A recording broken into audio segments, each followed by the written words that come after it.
that's a very, very good question. And to be honest, that question has been like boggling in my head for a while because how can I articulate that, right? So when you look online and you look up mental health, it will tell you that it's a state of well-being, right? Of which the individual realizes his or her own abilities to manage in a normal day, the normal stressors of life, right? But for me, it felt like it was a little bit deeper than that, right? So for me to explain that, I wanted to kind of break it down. Let's go down to a little bit of the basics, right? Like what is mental health? What is mental? What is physical? You know, what's the mind and what's the brain? So the first thing I want to tell you is that the mind and the brain are not the same. They are separate. The brain is physical. You can weigh it, you can touch it, right?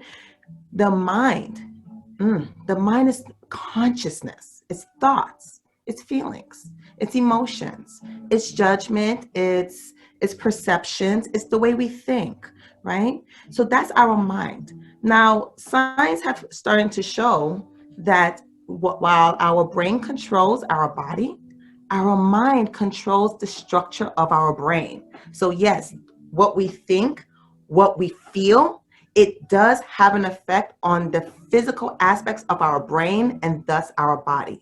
So all of it in a nutshell, our mind can control our body just by our thoughts and our emotions.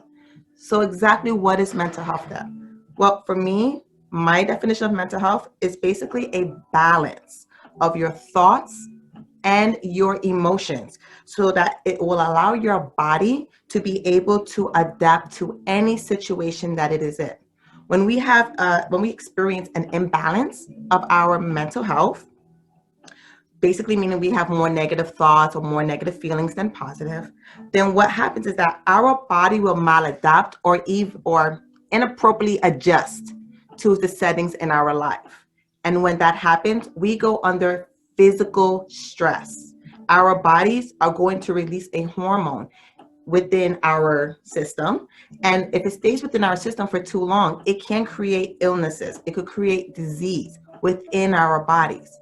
So our mental health is so important because it allows us to stay healthy, not only mentally, but physically as well.